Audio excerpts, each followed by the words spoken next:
Hey, it's me, Vicky Marie. Good morning, good afternoon, or good evening, wherever you are in this crazy world we're living in. Okay, I'm just finishing off a little bit of my setup. Won't be a sec. Hey,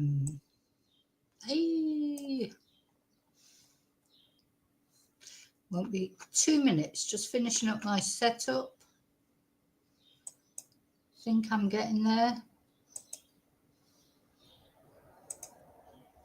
Let's put a few mushrooms. So, yes, here we are in the third week now of the mushroom murder trial. So, it is a murder trial, even though it's not been proven, of course.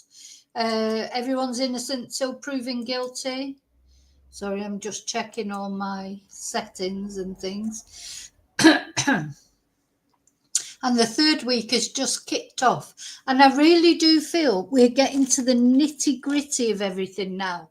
I mean, I think this week is going to be crucial. It's going to decide one way or another, because we're getting to the point where the mushroom experts are talking about where these mushrooms, these death cap mushrooms, that have been accused of, I think proven really, that the mushrooms were put in the lunch that Erin Patterson served up to her estranged husband's relatives. I don't think that's in doubt, is it? What's in doubt is, was it an accident? Did Erin buy these mushrooms from an Asian grocer, or did she forage them? And if she foraged them, did she forage them knowing that they were poisonous? Or was it a horrible accident that she thought they were okay and she's too frightened to say that? You know, there's a lot. These are this is the nitty gritty in this case. Not whether death cap mushrooms were served up, which it seems that they definitely were. And the 4 victims of the poisoning, 3 of which died. Let's have a look at them. So we've got Don Patterson, who was Erin's estranged husband's father, his wife Gail, those 2 on the left, which of course then was Simon's mum. And then we've got her sister Heather, who also died, unfortunately. And then we've got her husband Ian, who survived, went for a very, very long period of recuperation, but seems to have recovered well. You know, so that's the only positive thing. So I think that it's pretty clear that they died of death cap mushroom poisoning. As I say, the issue is, did this woman, Erin Patterson, deliberately put those mushrooms in those beef Wellingtons that she served up to them that fateful day? Or was it a horrible accident? And this is her husband, Simon. Of course, it's his mum and dad that died, and his auntie and his uncle survived. You know, there's a lot of problems about the motive in this case, but we'll see in a minute. You don't have to establish a motive for a murder. What you have to do is establish the facts. You have to establish the evidence. And the prosecution seems to think there's enough evidence against Erin Patterson to prove that, no, you know, she deliberately put those mushrooms in that beef Wellington. In those beef Wellingtons, because remember, she served them up individual beef Wellingtons, and they were on plates different in both colour and size from the plates she served herself. And there's lots of things. We did a summary yesterday, so you know, there's a playlist of all these videos in the description box. So I'm not going to go through all the evidence against Erin or you know, all the things that are not against Erin, because you can have a look at those. And I'm sure you know, if you're watching this, you've probably been following it anyway with me. So this is it. This is what I think. This is the crux now this week. Going to hear from the mushroom experts. Going to hear about her, the dehydrator being thrown away.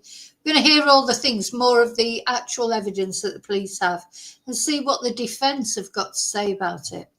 So before we get into it, thank you so much for watching. Thank you for liking.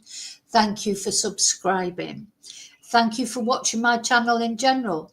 Special thank you to my members, of course.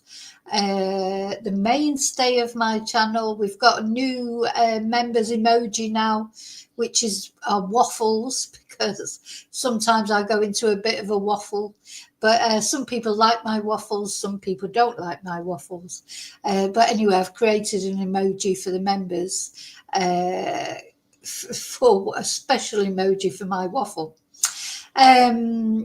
Yep, thank you to those of you who buy me a Ko-fi, send me a super sticker, PayPal me, or support my channel in any positive way.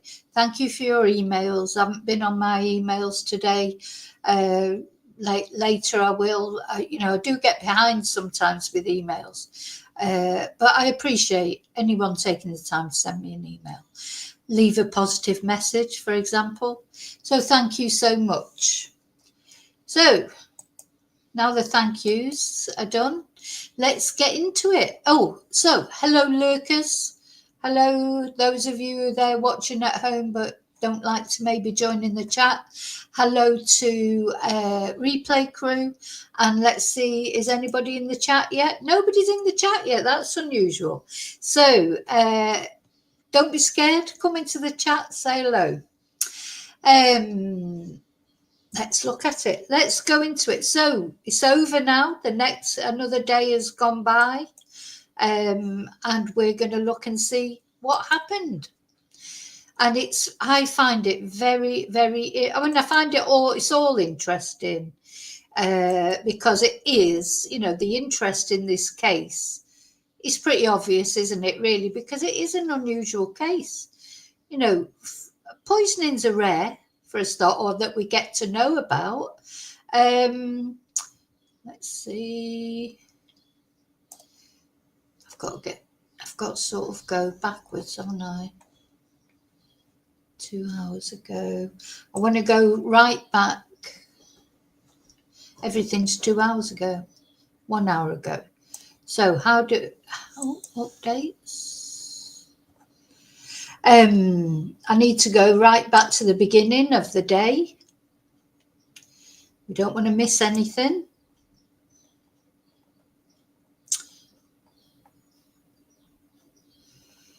Right. There must be more than this, surely. Let's see. There must be more than that.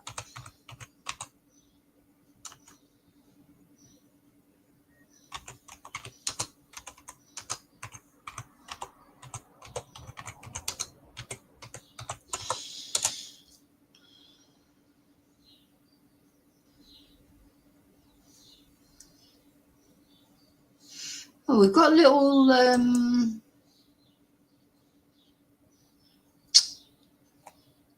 sorry.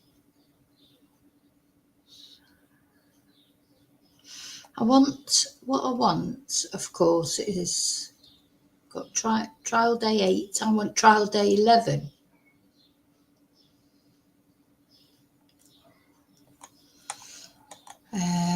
Where am I? I thought I'd found this already. Sorry. Just talk amongst yourselves while I find out. Where has it gone? Hi, Maria. Can't find the... Right, I need to put some windows down first of all, probably. Yeah. Hi, Angel. Hi, Daniel.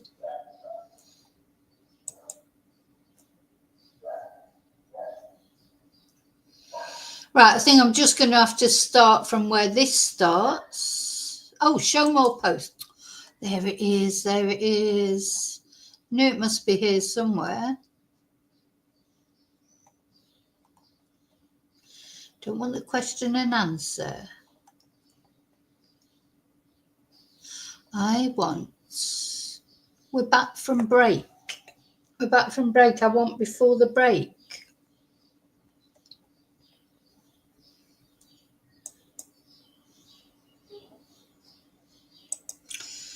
I want before the break. Here we go. Gosh. Well, it seems like there's a lot of evidence given today. It's going back.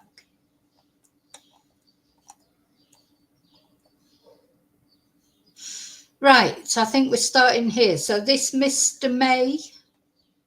Oh no, show more posts. Oh my God. A lot to go through here.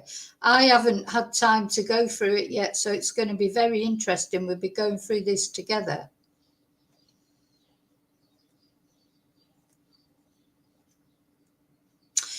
So finally, we begin the third week of court proceedings in the Erin Patterson murder trial. And the day begins with a statement from a friend of Erin Patterson's son. So if we cast our minds back, we know that Erin's children were not there on the day of the lunch, were they? Didn't they go to the cinema, I think? So there was her two children and a friend of her son. So this day begins, or began, because this is already finished now in Australia, with a statement from a friend of Erin Patterson's son. And the friend stayed the night at Erin's Leongatha home on July 28th, the day before the lunch. I wonder how all these people feel now, knowing that Erin herself admitted she'd been putting powdered mushrooms in everything, experimenting with her dehydrator, and for some unknown reason deciding to put mushrooms in chocolate brownies and God knows what. So anyone who'd stayed there and eaten any food there, they'd be thinking, oh my God, what did I eat? He recalls going to see a film with Erin's daughter and son.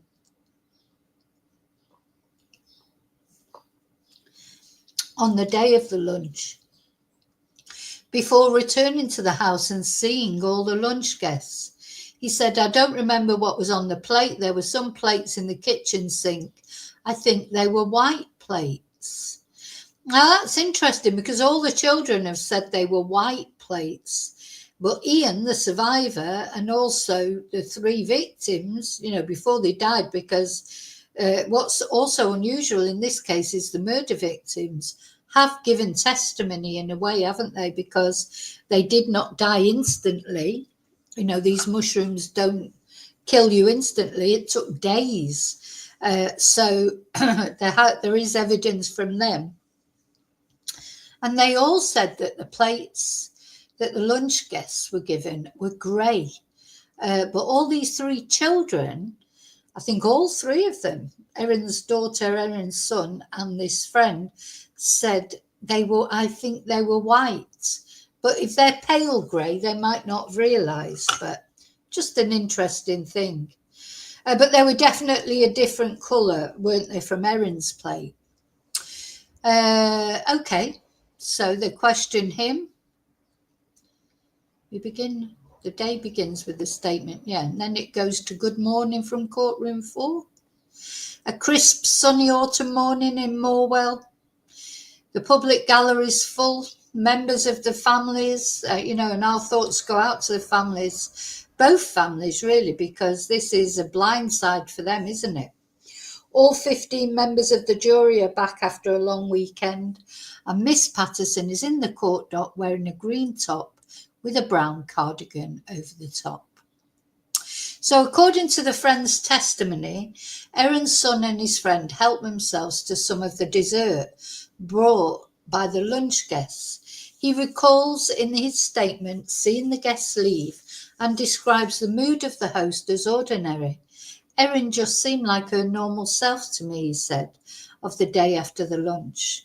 And the testimony concluded, And the statement of Erin's son's flying instructor is up next. Now, remember, the flying instructor was important because Erin, what did she say? She said she couldn't go to church because she didn't feel very well.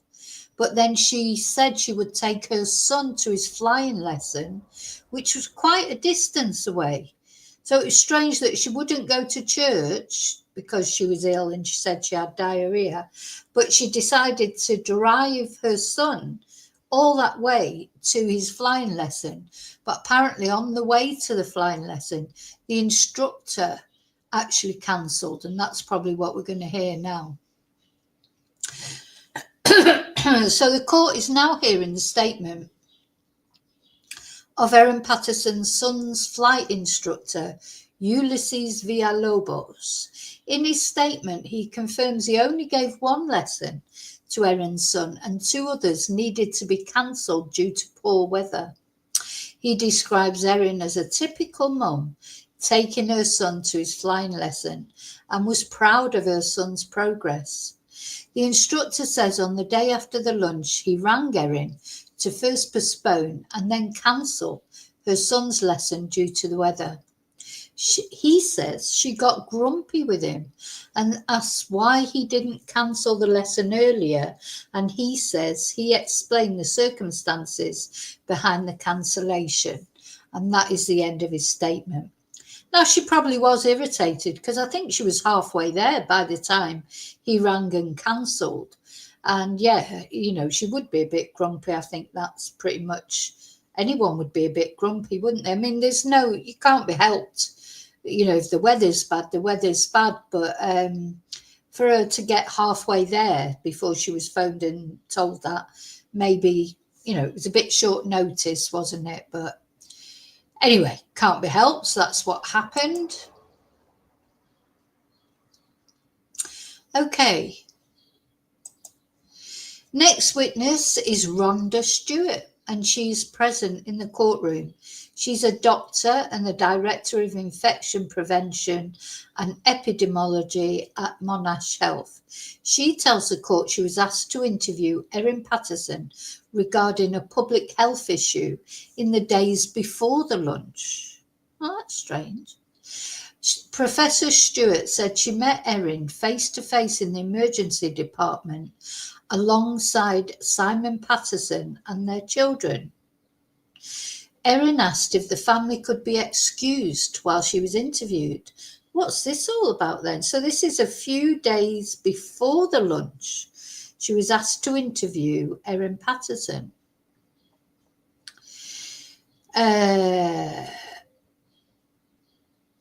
Sorry, I don't understand this. This has got to be after the lunch. She tells the court she was asked to interview Erin Patterson regarding a public health issue. In the days after the lunch. Yeah, that's me. Sorry. Going crackers. Okay. And she says she asked Erin what happened at the lunch and how the meal was prepared. She told me that she came because her children needed to be checked out because there had been a lunch and there was a concern they may also be affected, she says. She tells the court Erin said she had scraped off the mushrooms from the meal she served to their children. I think that's a downright lie, to be honest, because I don't know how these mushroom things work, but I would imagine even if you'd scrape them off, there could be a trace left there. So unless you didn't know. Anyway, Erin also said she'd been sick with gastro symptoms.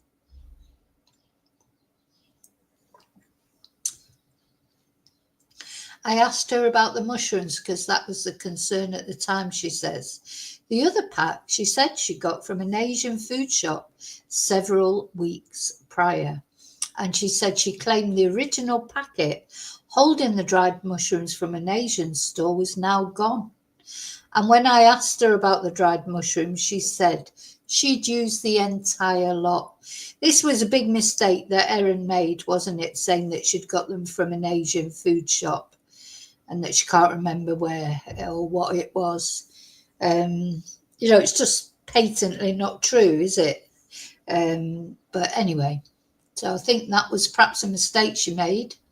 So Erin blanked on the Asian grocer the court hears. As we've heard several times during the trial, Erin Patterson could not recall to Professor Stewart where she allegedly bought the dried mushrooms. She could also could not tell Professor Stewart the suburb in which she had bought them.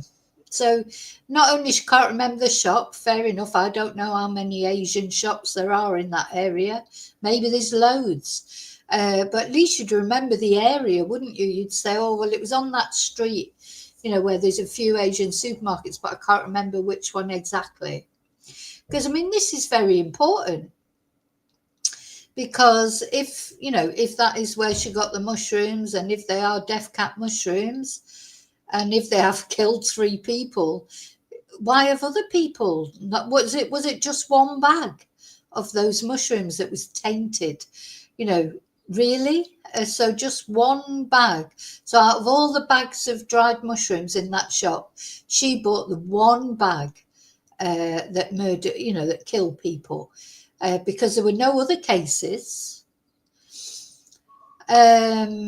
Anyway, she could not tell Professor Stewart the suburb in which she had bought them, and she denied foraging for mushrooms. She told me she was having lunch with her ex-husband's relatives, and Professor Stewart commented that it was a nice thing to do despite the separation, and Erin told her it was common.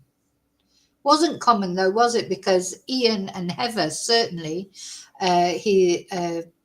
Simon's aunt and uncle, they'd never been to Erin's for dinner before, so or lunch or anything. So it definitely was not common as far as they were concerned. Anyway, she said that was not unusual, and she still had a good relationship with them. Professor Stewart says she then asked about any remains from the lunch. Did you ask her specifically about any leftovers of the meal? Prosecutor Sarah Lentor says, yes, I did ask her that. She did say there were some leftovers she put in a bag in the rubbish bin, Professor Stewart says. She also mentioned she'd brought some leftovers into the emergency department, but there was no evidence to me that there were leftovers in the emergency department. And she says after the interview, she checked with medical staff and learned that Erin's blood work had come back looking fine and showing no ill health. Yeah, now all the others had drastic, devastating results of their tests, didn't they? But Erin's got nothing, so nothing at all.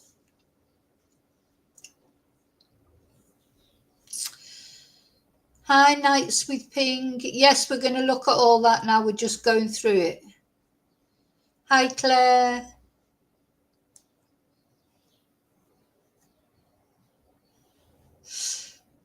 So yeah, we're going to go through all the evidence.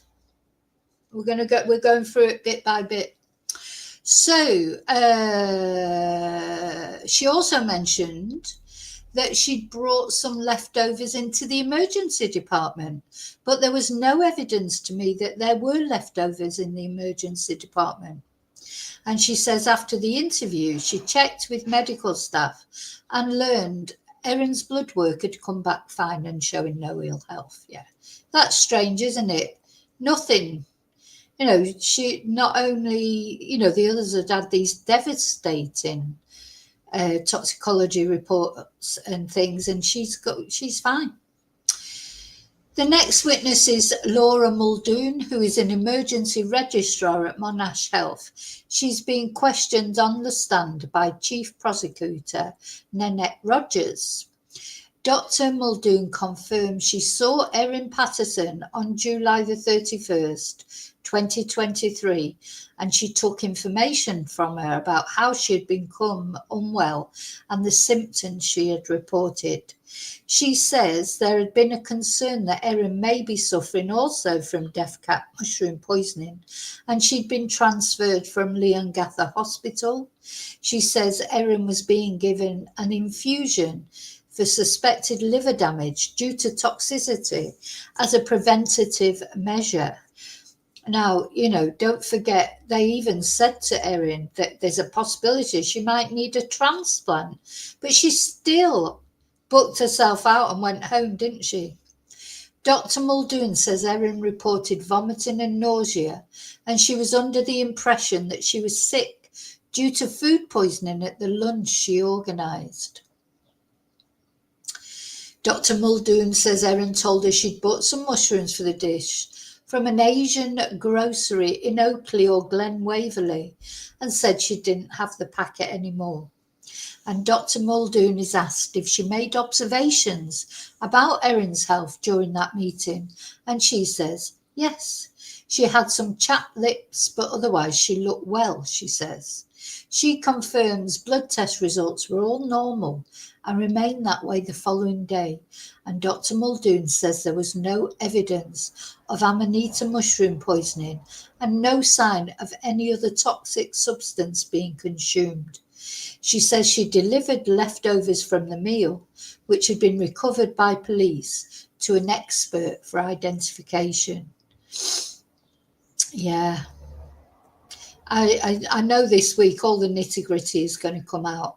This is the evidence against Erin. So a photo of the beef Wellington leftovers is shown to the jury. The court is shown a photo that was sent to Dr. Muldoon from Dr. Veronica Foote at the Leongatha Hospital, where Erin Patterson first presented. The picture is of beef Wellington leftovers, which were retrieved from Erin Patterson's bin. And the image shows a piece of hollowed out pastry placed on a white piece of paper with a teaspoon-sized substance, which appears to be the beef Wellington filling next to it. So then these leftovers were sent to the Royal Botanic Gardens by taxi, and they went on to email the photo to a mycologist who's an expert in mushrooms and fungi.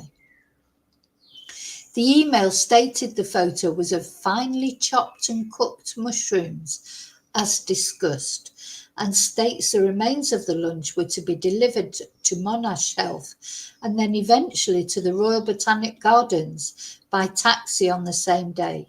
And now the defence comes to cross-examine Dr. Muldoon. So as Mr. Mandy focuses in on the symptoms that Erin Patterson claimed she was suffering, including nausea and diarrhea. At no stage did Erin Patterson tell you there had been vomiting, Mr. Mandy asks. Yes, that's correct, Dr. Muldoon says. Now, sorry about this, going to go into details of the diarrhea. In relation to the diarrhea, did she tell you that it had initially been brown in colour and then had become watery on the Sunday? Mr. Mandy says, yes, initially explosive and then becoming watery and clear. And then he concludes his cross-examination and Dr. Muldoon is excused. Then they have a short break. And then the next witness is called for testimony, who is Dr. Varuna Rugu, another medical practitioner working at Monash Health. And this is the next witness in the box. She was an emergency physician at the emergency department in the days following the lunch and was involved in the care of Erin Patterson on August the 1st. Is it a lady? It doesn't. Oh, yeah. She says that Erin had received IV fluids throughout the night, as well as the drug NAC for perceived liver issues. A liver function test found Erin's liver health to be all within normal limits. And at 10:14, a review found her blood tests and vital signs showed no sign of liver toxicity and that Erin was able to be discharged. Dr. Rugu tells the court that notes from Dr. Muldoon had indicated that Erin was not suffering from Amanita phalloides, death cap mushroom poisoning. And she wrote in her notes there was no concern, as far as Erin was concerned, about that type of poisoning. And she tells the court that Erin indicated she had not vomited or experienced diarrhea at all in the time before she was handed over to Dr. Rigu earlier in the morning, and had eaten lunch before seeing the doctor. Well, she can't have been that ill, can she? Because she was eating. You know, the other people were so desperately ill. 2 of them were in a coma. You know, and so obviously Erin did not ingest any of those mushrooms. So, you know, that's just suspicious, isn't it? Because even if we presume Erin was telling the truth, that she bought these mushrooms in the Asian supermarket and they just happened to be poisoned, how did she get no poisoning? You know, it's all fishy, isn't it? Or mushroomy, whichever way you want to look at it. So then medical paperwork from August the 1st is raised by prosecutor Sarah Lenthal and recorded by a nurse at Monash Health. Her respiratory rate, peripheral pulse rate, blood pressure, temperature were all within a normal range. Did you deem her fit for discharge? Miss Lenthal asks. I did, Dr. Rigu says. And that concludes her evidence, with the defence offering no questions. It's rare. The defence very occasionally has questioned the medical practitioners, but very rarely and not much. And the next witness, Tom May, is due up, but apparently has gone for a short walk, according to the prosecution. Then so will the jury. Justice Beale says, to a peal of laughter, and the court takes a break. Oh, that would be just likely to happen to me, that you're probably sitting around so long waiting to be called. And you think, oh God, I can't sit here any longer. I've got to stretch my legs, you know, and might even have a medical condition where you've got to move around every now and again. And you can bet, can't you, that moment that you decide to go for a walk, that's when you get called in. Bless him. So then the court hearing resumes, and the next witness to give evidence will be Tom May. Oh, it's the mycologist who went for a little walk. He was probably foraging for mushrooms outside he's looking for mushrooms outside the courtroom, perhaps. Oh dear. So he's one of the state's foremost experts in fungi. Sorry, that's just tickled my dark sense of humour. You know, that the mycologist has gone for a walk, just as he's supposed to give evidence. He comes back with a handful of mushrooms in one hand and some grass in the other for his lunch. Oh dear, sorry, I'm getting that's tickled me, that has tickled me. Hi David, that has tickled me. Anyway, going back to it. So he confirms he is an internationally recognised fungi expert, and prosecutor Nanette Rogers is asking him about his relationship with the Victorian Poisons Information Centre, and he confirms his decades-long links with the centre. Dr. May says there are many hundreds of species of Amanita mushrooms, of which death cap mushrooms, Amanita phalloides, is one. He says this particular species of mushroom grows near oak trees. Oh, we're all getting to be experts on mushrooms, aren't we? And the sporing bodies of the mushroom appears at particular times of year for a few weeks. You know, to me, just don't forage for mushrooms. Do you know, like, it's just, is it really worth the risk?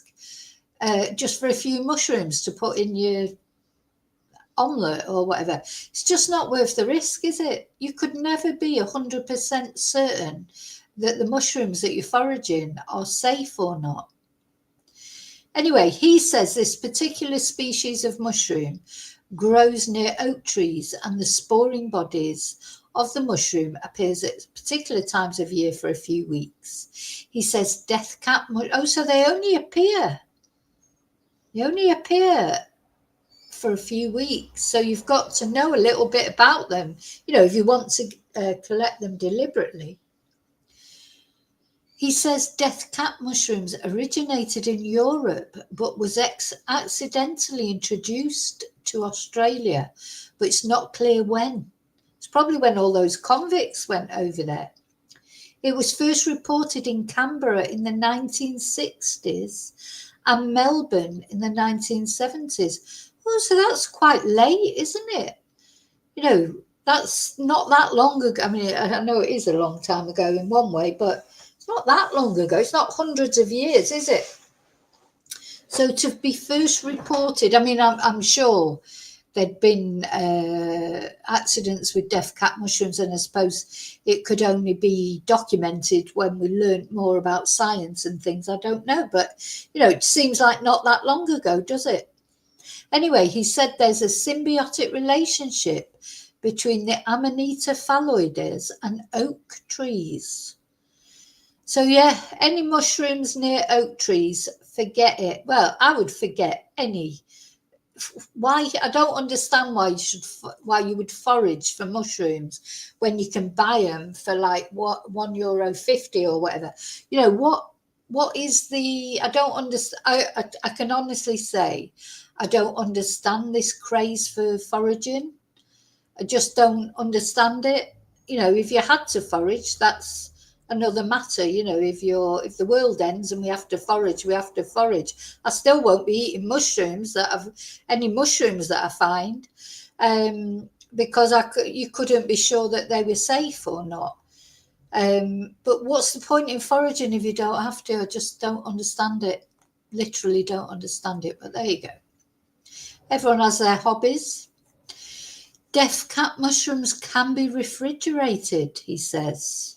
So the court is being shown pictures of death cap mushrooms, which Dr. May is being asked about. He says, I'm going to show you a photo again in a minute. He says when the sporing body emerges, there is a cap and a stem. Let's put the picture of them up.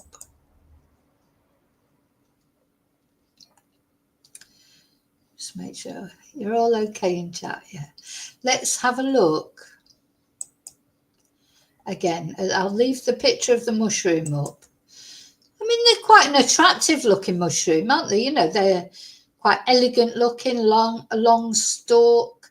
They remind me a little bit of, oh gosh, what those, can't remember. There's a particular type of mushroom that you can buy in the supermarket that's safe, but it doesn't look unlike that. I don't think it looks like a poisonous mushroom, does it? Anyway, he'll tell us about it. He says when the sporing body emerges, there's a cap and a stem, as well as a skirt or gills underneath the cap, and a cup sits at the base of the stem. And he's now describing the colour of the parts of the death cap mushroom.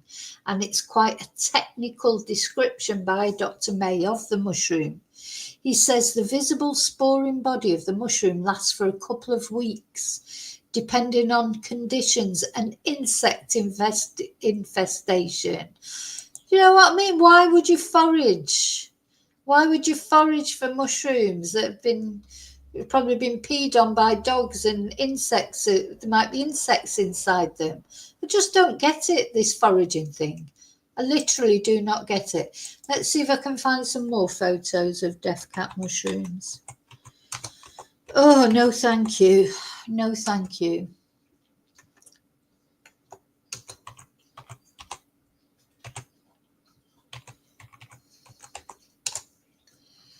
Let's have a look, see if I can see some other pictures. Yeah, here's loads of pictures. Yeah. They're quite an attractive looking mushroom in itself, but as I say, I would never forage a mushroom. I mean, I wonder if anyone does eat them, any animals, or what, what is their purpose? Yeah. Gosh. They just look like mushrooms, if you saw them, I don't think you would necessarily think they look poisonous, do they? They don't look poisonous. Yeah. But they are. And as I say, apart from that, I wouldn't want to be foraging something that had been in the woods, you know, with animals peeing on them and insects crawling over them. Why would you even want to do that? Hi, Idiot Simulator. Yeah, you definitely have to get your son to change the name on your thing. I want it because normally I would just say idiot, but I can't say that. Is that why he's done it? I suppose. So let's see. And he says it may last a few weeks in a refrigerator. And he says commercial mushrooms tend to last longer. Gosh, so they can be oh, imagine, have they been in her fridge? Good God. Anyway, Dr. May says that the distribution and location of death cap mushrooms is determined by a mixture of specimens collected and citizen science portals. These are then brought together by data aggregators, such as the Atlas of Living Australia, a publicly accessible online database. No, but even to me, even if you'd seen it on there, even if you'd seen those pictures, there's some AI app that you can point at the mushrooms that tells you if they're, poisonous or not. Would you really trust that? Would you trust an AI app? So, oh, well, the AI app says that they're safe, so yeah, let's have mushroom stroganoff tonight. I mean, come on. It's like I wouldn't trust any of it. I don't see the point of foraging mushrooms when it's so dangerous. And this specialist, I read on another thing that I was reading, he used to say that my suggestion is just don't forage mushrooms. It's like if you want to avoid getting poisoned by wild mushrooms, just don't eat wild mushrooms. Simple. Anyway, Prosecutor Nanette Rogers asks about citizen science portals and names the website iNaturalist. And he said for fungi, iNaturalist is the largest citizen science platform. He tells the court more than 440,000 images of fungi in Australia have been posted to the site. Slides are shown of screenshots from the iNaturalist website showing records of where fungi is found on a map of Australia. A map of southeastern Australia with red dots pinpointing the location of death cap mushroom observations is shown to the court. And he tells the court, iNaturalist is incredibly precise and can pinpoint locations of mushrooms to a particular suburban park. And the site shows the time and date of the observation, as well as who made the observation. That's the site.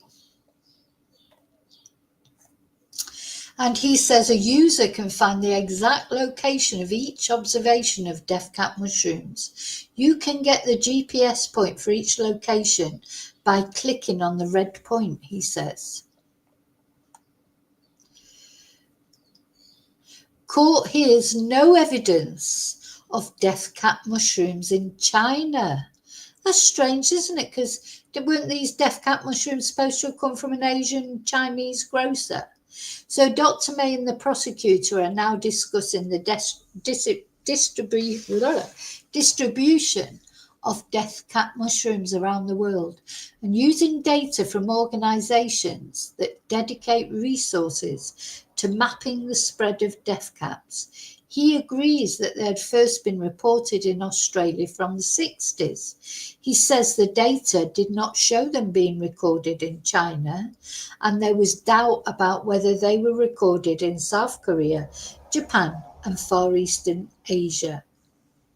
And Dr. May says a study of the death cap from China in 2010 concluded that currently there is no evidence that Amanita phalloides occur in China.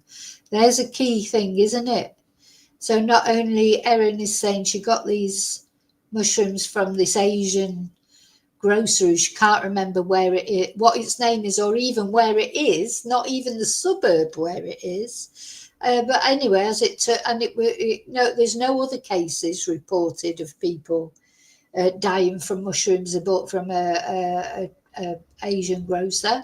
And not only that, there are none of these mushrooms in China anyway. So it's all the what's the word? It's all mounting up now, isn't it? All mounting up. Yeah, we'll stick to Aldi. We'll stick to Aldi. Oh, I don't know if pigs eat them, Claire. I think pigs would die, wouldn't you? Because haven't they got a similar structure to us? I don't know. Who knows? It's all a load of cojones anyway, isn't it, really?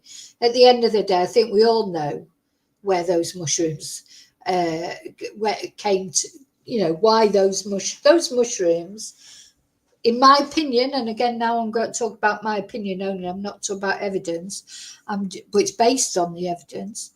I think she definitely put them in those beef Wellingtons. I'm not sure that she intended to kill them, that's all. She definitely intended to make them sick for whatever reason. She doesn't need a reason. And we'll hear in a moment, you don't need to establish motive as far as murder is concerned. Some people don't have a motive, or the motive can be that tiny.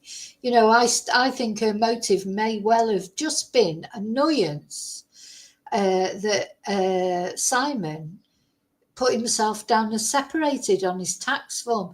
Could be as little as that. She'd just like, I'll show you. You just don't know, even though it seems like she wanted to split up from him. So, DNA testing in the location of death cap mushrooms in Victoria. Dr. May tells the court about DNA testing that can be conducted on death cap mushrooms to identify particular species. A molecular fingerprint. We could call it like a barcode to identify individual species. And Dr. Rogers confirms with Dr. May that no species have been traced back to China. The mycologist tells the court that death cap mushrooms are found in a variety of locations across Victoria, both near Melbourne and regionally. In Gippsland, Dr. May says there are only 3 reports from Outram, Lock and near Morwell. He explains to the jury there are more reports in well-populated areas such as Melbourne than there would be in less populated areas.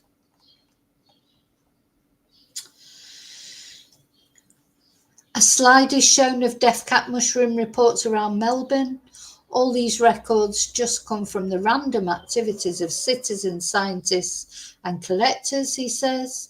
And he again tells the court that occurrences of death cap are only found around members of the oak tree family.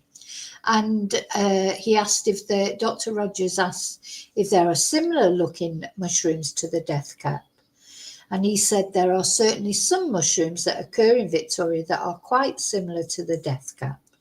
He outlines the visual differences between the death cap mushroom and some different mushrooms found in Victoria, such as the highly toxic marbled death cap or Amanita marmorata. Just don't eat mushrooms that you find outside. Anyway, then he was asked if accidental poisonings occur. He was asked, have there been cases or possibly fatalities where people, sometimes visitors to Australia, have mistaken the death cap mushroom to an edible mushroom? And he replied, that does appear to be the case. They cover the type of soil and climate conditions required for death cap mushrooms. He says the death cap is different from other kinds of mushrooms in that it will appear in summer. And a slide is shown. detailing the most frequent months in which death cap mushrooms appear in Victoria, April and May. Well, May, it'd be just right, wouldn't it, for this lunch party, which was July, I think, wasn't it? So Dr. May says, in addition to information on the internet, a number of field guides to Australian fungi have quite detailed information and descriptions about the features of the death cap and its toxicity. He tells the court he and a colleague published wild mushrooming to allow people to safely forage. You can't, forget it. Don't bother, honestly. I'm begging all my followers, anyone who's watching this, please, I care about you. Do not forage for mushrooms. Just don't. That's how you be safe from mushroom poisoning. So and this included several pages to help people identify the death cap. Gosh, I don't know. That's like saying, telling someone, like they're talking about in British schools now, they're supposed to be telling the teenagers how to safely strangle someone during sex. I don't know if you've seen anything about that. I couldn't even report on it. I was so angry about it. There is no safe way to strangle someone during sex. Just don't do it. Same as this, no safe way. Just don't do it. That's how you be safe.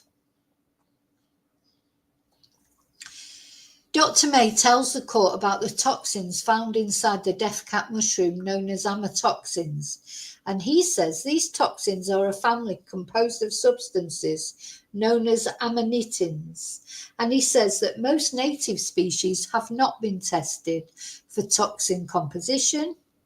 Well, that's not very reassuring, is it? He also tells the court death cap mushrooms are not the only mushrooms to contain these toxins, and some can be found in Australia. There are other mushrooms apart from amanita that contain amanitins, he said. And he cites mushroom species such as Conocybe filaris and Lepiota. Oh my God, how am I going to pronounce that? Lepiota Brunio incarnata, which have been found in the country, but he says they've not been specifically tested for toxicity in Australia. Yeah, so just don't eat mushrooms. Foraged mushrooms. Good God. Goodness me. Oh, dear me. Crazy. So Dr. May is asked about previous mushroom poisoning cases that have been reported to the Royal Botanic Garden mycologist. He says that in May 2023, a Chinese tourist experienced organ failure after eating a mushroom near an oak tree. Oh, God. Just don't eat mushrooms, wild mushrooms. They should put a law out that you can't do it because, it's like, God, they make you wear a seatbelt to protect yourself, and they won't stop you from eating wild mushrooms. Dr. May also recounts 24 reports of people experiencing poisoning symptoms after eating mushrooms, but he says they were not Amanita phalloides poisoning cases. So Dr. Rogers signals she will be switching topics now, and Justice Beale calls for a break. So I think that's a summary of it. Some question and answers, but we're just going to there was something interesting here that I wanted to there was one thing I was looking at where it did say about what you have to prove something is murder. A motive is not one of them. So the motive is irrelevant. And to be honest, the defense team said at the beginning they're not even going to bother to try and establish motive. They don't have to, so they're not. So when they go back from break, the jury returns to courtroom 4 and continues with the testimony of Tom May, the fungi expert that went for a walk to collect some mushrooms while he was waiting to be called. Oh dear. Before the break, he was telling the court about the death cap mushrooms, their toxicity, and where they can be found in Victoria. And Nanette Rogers picks up the questioning, asking about other mushroom poisonings over the last 30 or 40 years.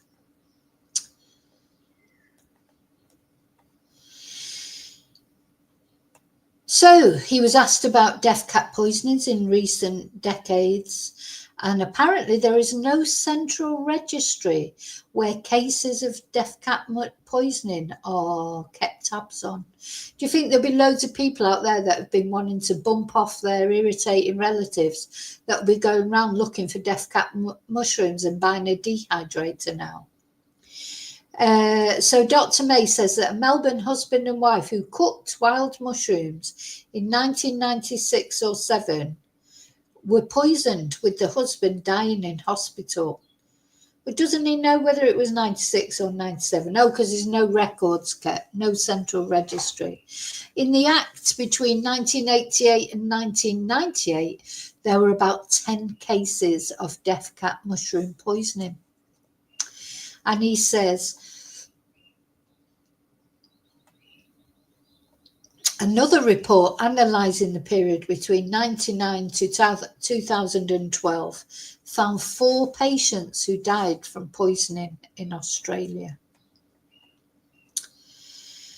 Oh, he also says that the toxic mushrooms are deadly to pets, with at least one case of a Cocker Spaniel dying from ingesting a death cap. Well, luckily my dogs, I mean, not that I don't think you've got death cap mushrooms in Spain. I have no idea. Don't think we've got oak trees for a start. But my dogs, although they'll eat more or less anything, especially my little Rocky, he doesn't like mushrooms. So thank God for that. Because yeah, if you give him like what's left of, I don't know, if I've had pasta with mushrooms or something, with a nice sauce, that you put down the leftovers, they'll eat, but in fact all the dogs, they'll eat everything, the pasta, the sauce, the tomatoes, onions, all of that will get eaten, peppers, whatever you've put in it, but the mushrooms will get spat out and left on the floor. They don't like the mushrooms. So I don't know whether they could get poisoned just from having it in the mouth. They would probably have a go, put it in the mouth, and then they just spit it out, or they just eat around it. So my dogs, they don't like mushrooms, thank God. But at least one case, well, only one is not, I mean, one is bad enough. Somebody lost their dog, bless, but you know, at least only one is not much, is it? So anyway, he shows 4 photographs. Dr. Rogers shows 4 photographs to Dr. May and says the images were attached to an email sent by a police detective in November 2024. The images are of mushrooms in the ground, and Dr. May tells the court the photos are highly consistent with death cap mushrooms. He says the yellowish green colour, small white patches on the cap of the mushroom, well-developed cup and white gills are the key features of the Amanita phalloides, and Dr. Rogers asks him to circle parts of the image on the screen. The photos being shown to the court are linked to the citizen science website iNaturalist. Do you know whether these images appeared or not on iNaturalist? Dr. Rogers asks. I do know those images were posted on iNaturalist, Dr. May says. They were posted as one record.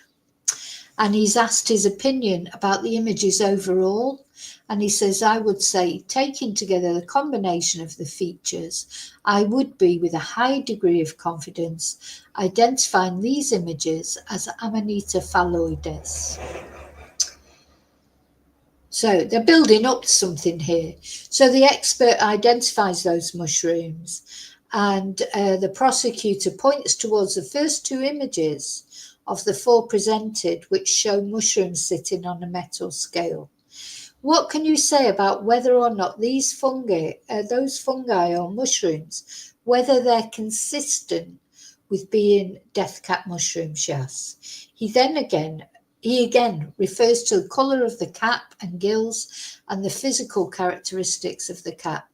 He notes some parts of the cap had been eaten away, which was consistent with slugs or snails eating the mushrooms. So yeah, you know what, when you're out there foraging mushrooms, you're sharing your lunch, even if they're not death cap ones, you're sharing them with slugs or snails or any other sort of insects, and maybe they've been weed on by a few dogs as well. So, you know, think again. I mean, I just, no, thank you. I'll have some nice clean mushrooms from the supermarket. I don't want to eat any mushrooms that have been foraged. He says that other mushrooms could look the same if presented in the same way, but he judges these ones to be death cap mushrooms with a high level of confidence. She then moves on to the third image of the set, which shows larger round mushrooms on a scale with their stems cut off, weighing 490 grams. And she asks again, what species the mushrooms, that's because I've seen the next line, the mushrooms could be. And she identifies them as field or button mushrooms. We know a lot about button mushrooms, don't we? Pointing out the black gills and the width of the stems with a high degree of confidence. So he knows his mushrooms, doesn't he? Oh, these must be... well, I know now, looking at that, that's a death cap mushroom, though it does say death cap there. And look, it points out where they are. Can we go? I can't make that bigger. But I think what they're building up to establishing is that these death cap mushrooms were found near where Erin lived, I think. So Dr. Rogers turns the conversation back to our naturalist. Do you have a profile on that site? She asks. He says, I do have a profile on that site, and the name is Funky Tom. Oh, dear me. It's not very professional, is it? Not very professional. Funky Tom. Is it? Am I just imagining it? But anyway, bless. Funky Tom. There you go. He then says he himself posted an observation of death cap mushrooms at Outrim on May the 21st, 2023.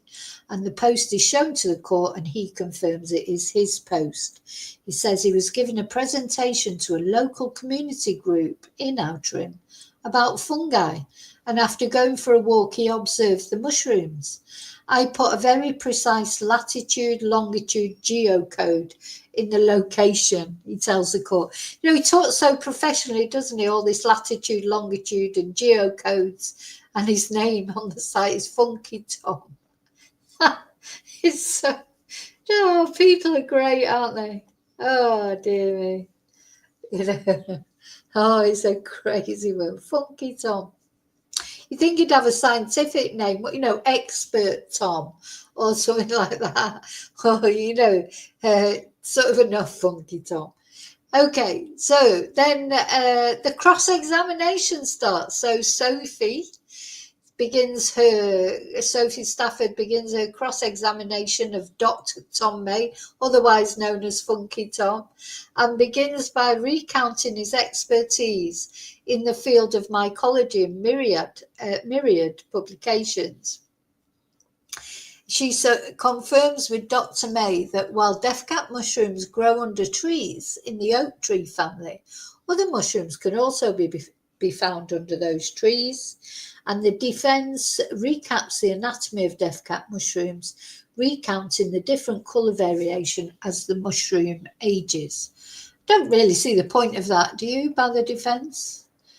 And there they are. I mean, you know, they look sort of tasty, don't they? It's just, you know, they do just look like normal mushrooms, but anyway. And this was amongst the photos that were sent by fungi expert Funky Tom May.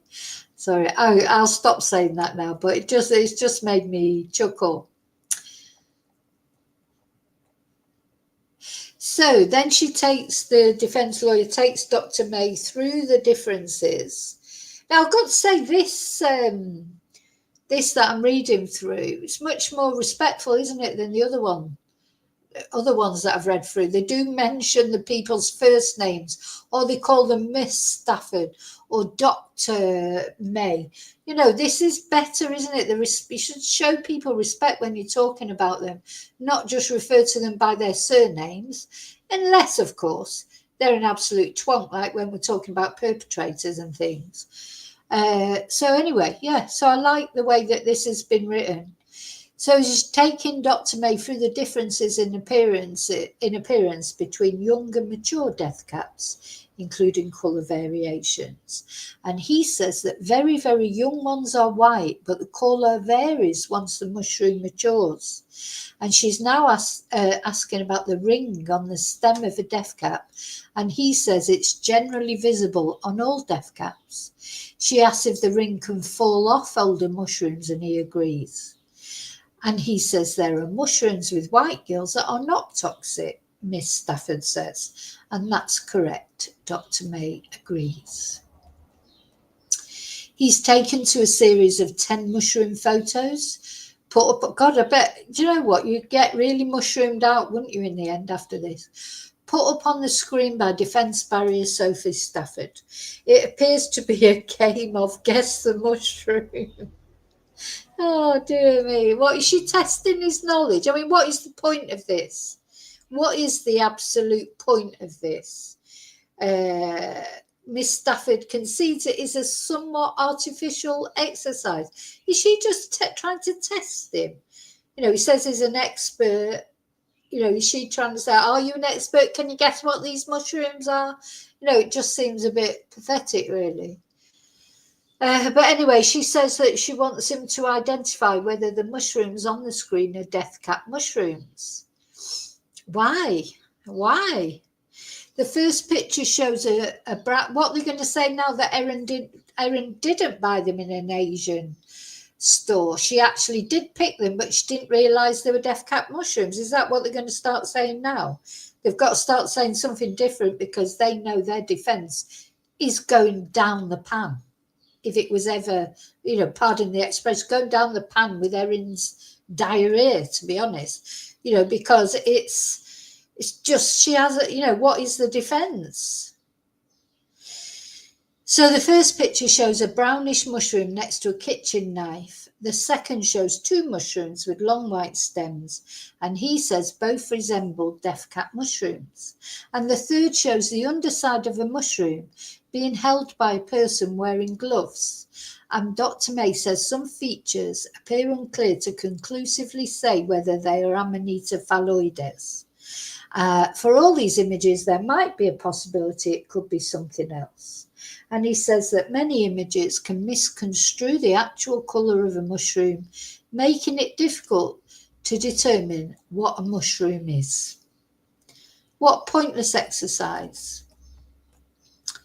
So the artificial exercise continues. They've got nothing else to do after this defence. They continue to show images of mushrooms to Dr. May, and they challenge him to make a guess about which mushrooms are consistent with death caps. Oh my God, that's pathetic.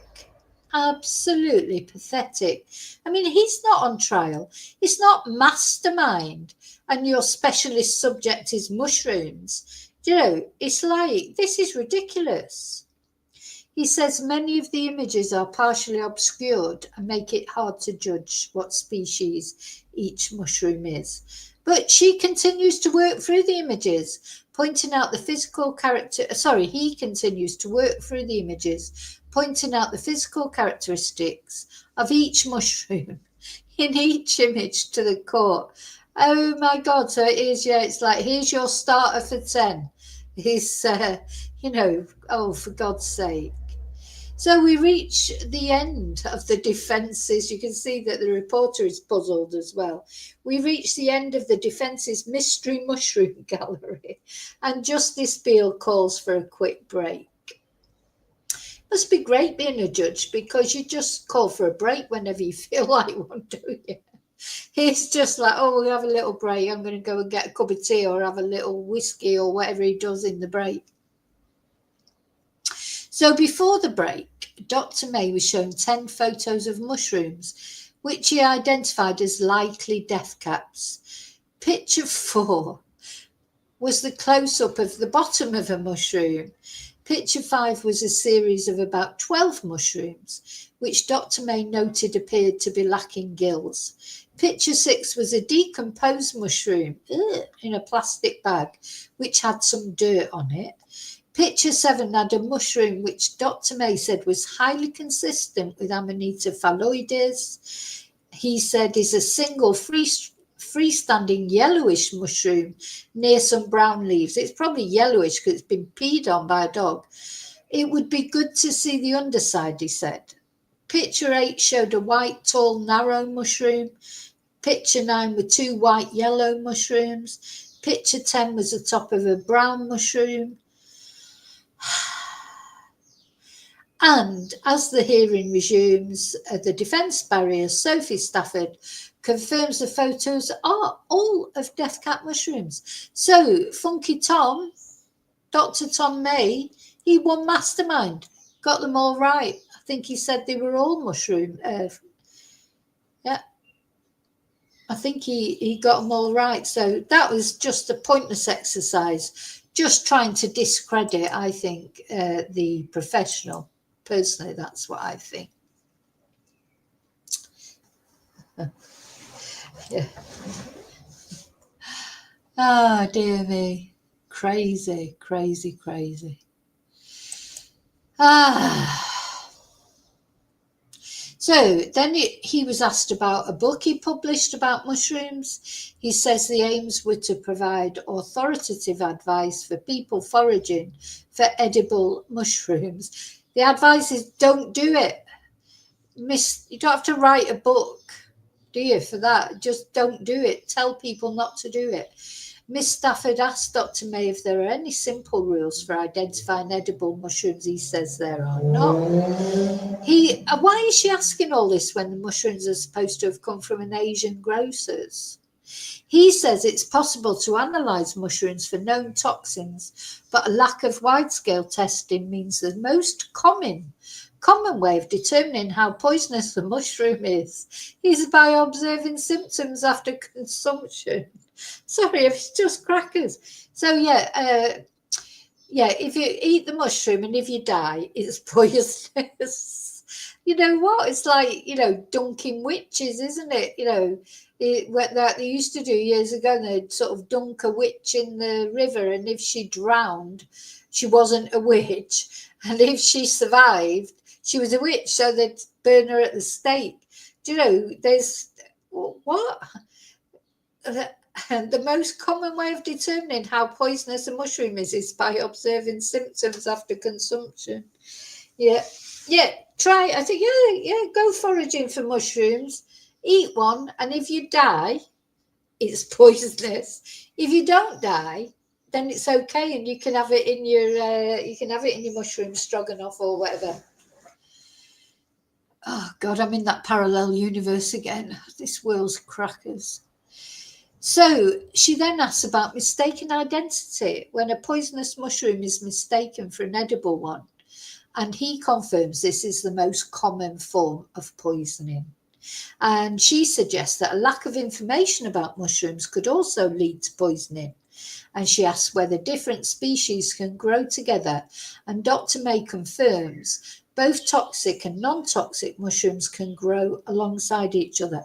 Now, why do I feel like the defence is leading up to something here? She's trying to make him admit that mushrooms can be eaten accidentally. So, bearing in mind, first of all, Erin was saying that she bought these in a supermarket. Do you not feel that somewhere along the line she's going to turn around and say, well, actually, she did it, but she was too scared to admit that she'd foraged these mushrooms and she must have made a mistake? I just feel like this is coming somehow, because otherwise, what's the point in saying this? Because, as far as been said so far, Erin didn't forage the mushrooms. What are they leading up to? Anyway, then the defence raises a study. I see what I mean? They're building up something conducted by Dr. May about the accuracy of apps being used to identify poisonous mushrooms. And Dr. May says some apps used AI technology to identify the mushrooms, and there was concern about the apps misidentifying Australian species. Well, sorry, if you rely on an app to decide whether a mushroom is poisonous or not before you eat it, you're just mad, in my opinion. Crackers. How can you rely on an app? Well, why do it in the first place? I don't understand. But certainly wouldn't rely on an app to tell me. God, people can't think for themselves these days, do they? Use an app for everything. Miss Stafford cites an increase of mushroom poisoning reports in Victoria due to an increase in foraging. And Dr. May says in general, the increase in foraging appeared to be the case.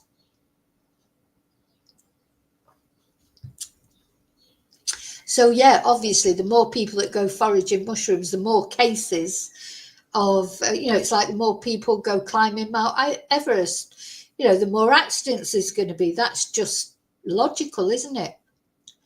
And also, he says, so he agreed that in general, the increase in foraging appeared to be the case, and the amount of calls did seem to be rising, but so too was the population of Melbourne. So, of course, you've got that as well. If the population's expanding, suddenly foraging it's like this big craze, isn't it? People making soup out of grass and, crazy. Why would you even want to do that? You go and buy a tin of Heinz.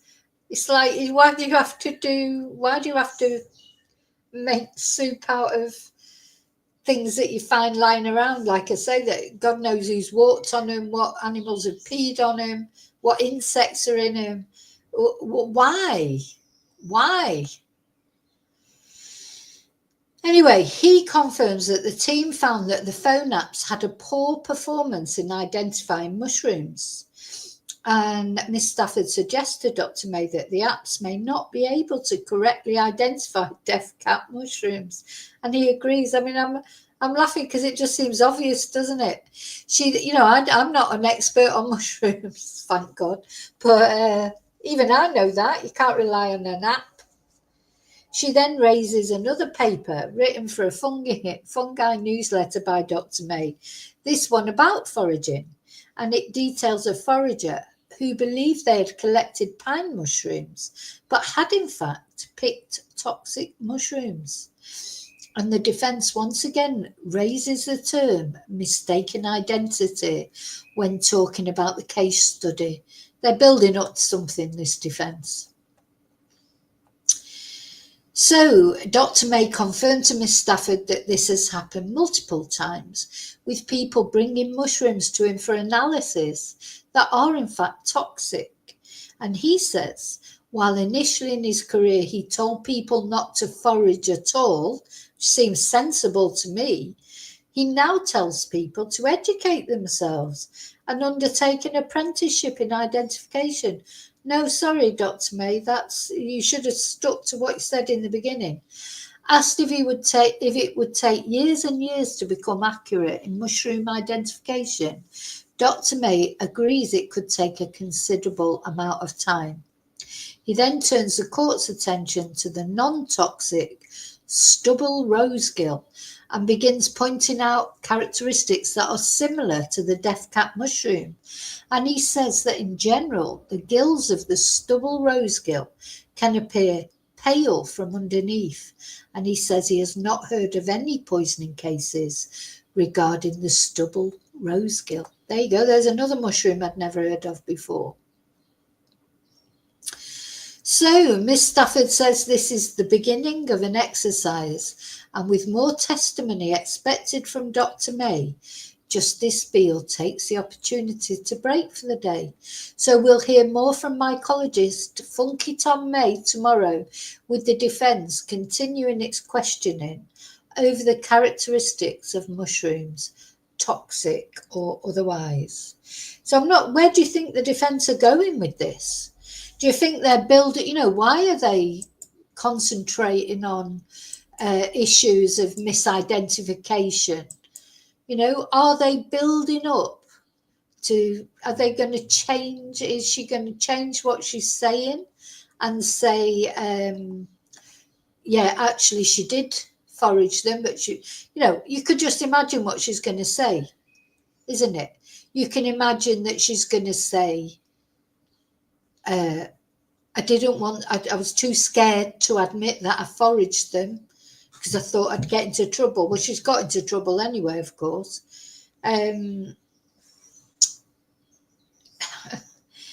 You know, it's, I just feel like the defence are building up into saying something different. Let's have a look at this. Let's have a look at this short video.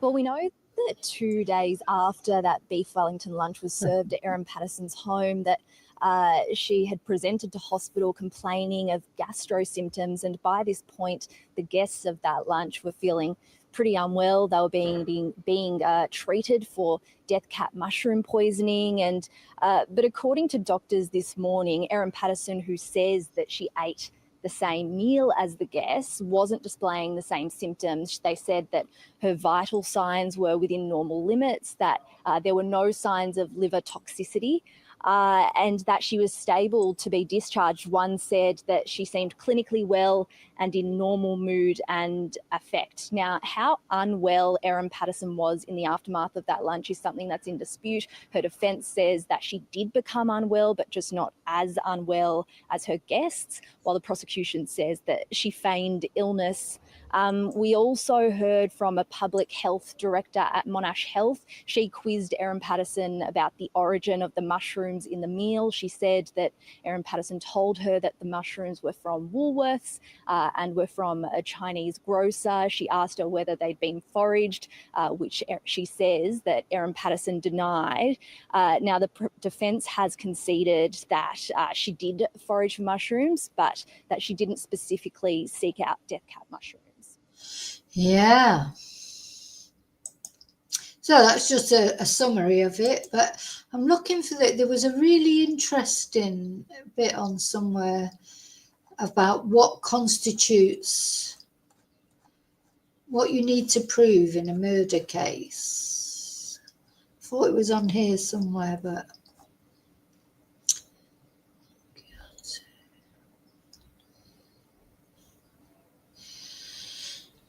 so reasonable doubt, that's talking about, it wasn't that, it was what is murder? What do you have to prove murder?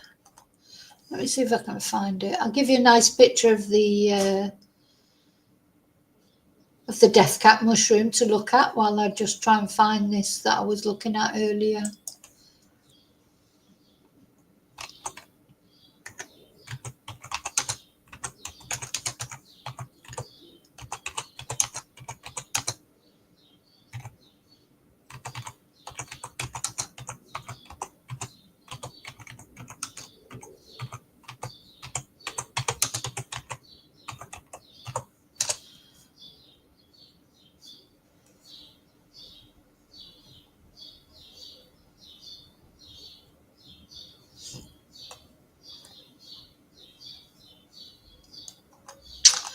No. Yes, David. Tik-Tok, Tony. Now we've got Funky Tom or Fungi Tom. Fungi Tom. Should have called himself Fungi Tom, not Funky Tom.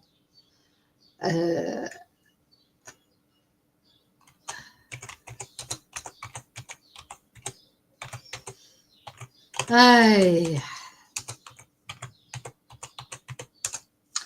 Crazy, isn't it?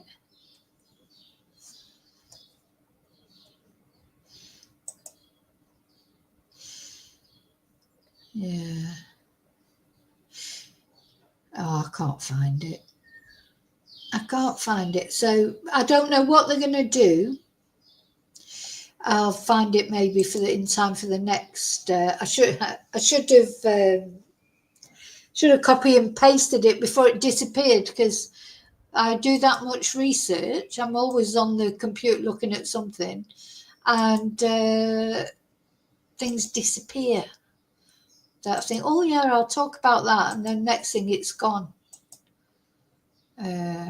So next time I see it, I will copy and paste it, because it was really interesting what they need to prove. And at the end of the day, motive is not one of them.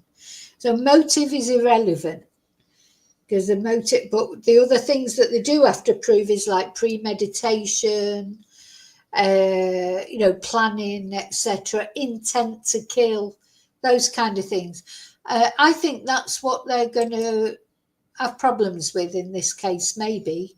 I think it's, as this week progresses, I think this week, as I say, is going to be crucial. We may even see Erin's plea change.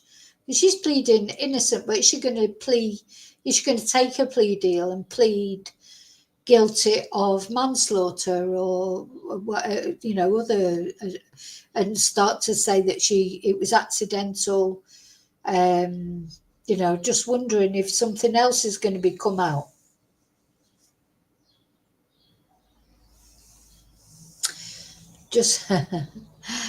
I'm just wondering if something else is going to come out in this case, some change of plea, or is she going to stick with think she's going to get found innocent? I mean, the thing is, where it all went wrong for Erin right from the beginning was the lying about having cancer. I could imagine that a jury, even if at first they were like, oh, well, it's going to be hard to be proved, or feeling some sympathy for her, as soon as they found out that she'd lied about having cancer, that would have, the jury aren't going to look well on that, are they? And then you just start thinking, well, if you lie about that, you could lie about other things, so it'd be interesting to see what happens. Sorry, God, they're just crackers. But anyway, yeah, I wonder how Erin's getting on, what she's thinking, what her kids are thinking, because of course look what she's put her kids through. Her kids have had to give evidence in the trial at the murder of their grandparents. It's horrible. The whole thing is just horrible. But then it does, I know we're not supposed to think about motive, but we don't understand the motive, do we? Because to all intents and purposes, Erin seemed to have a good life. She got her kids, she got money, she got, a nice, comfortable life. In her true crime, don't forget, she was a true crime aficionado. She was in the true crime groups, and she seemed to have, an enjoyable life. Maybe she wasn't deliriously happy. I don't know who is, but she seemed to have a comfortable life. So, strange. It's all odd, isn't it? Well, we'll see what happens this week. Yeah, maybe she is just bonkers, she won't be the first way. Having said that, she's got to this age, because she's 50. So, she's not, it's unusual for someone who is a bit of a psychopath to get to 50 without doing anything like mad like this. Because it's not a crime of passion, is it? It's not a crime of passion. It would have took planning and premeditation. And she would have had to sit there watching them eat those mushrooms, knowing, that they were going to die. Or did she? Or did she just think they were going to get ill? That's something that's playing in my mind. Maybe she didn't mean to kill them. Maybe she just meant to teach them a lesson, or, who knows? Only Erin knows. Only Erin and her God know why she did it, if she did it. That's what the jury have got to establish. Well, the prosecution's got to establish beyond a reasonable doubt, so that the jury believes that she did it. We can only sort of talk about it, but we haven't got an effect on the actual outcome, have we? But we can evaluate the evidence, etc. Claire, you are great. You are great. So I'm going to light a candle for the victims, Because, yeah, although this case is a crazy case, you know, people died as a result of whatever this woman's actions were, or, you know, tragic accident or not, you know. So we've got a candle for Don, for Gail, and for Heather and for Ian, who survived, but, you know, of course, lost his wife and was so terribly ill. So candle for them. And they deserve justice, you know, and they said that meal was delicious, didn't they? Just seemed, you know, awful that particularly Ian and Gail were delighted to be invited by Erin, and they prayed for her because she told them all at that lunch that she had cancer. And so, because Ian is a pastor, isn't he? And isn't her ex-husband a pastor as well? But not that he was there. So they all prayed for her. And she sat there and watched the meat poison, and told them she had cancer when she didn't. And then let them pray for her, knowing that she just sat there and watched the meat poison. Allegedly. Does seem pretty horrible, doesn't it? You know, I think it's sort of, I say, all murders all murders are horrible, but this one seems particularly horrible, doesn't it? Mushroom pause. Yeah, it might have been the mushroom pause. Yeah.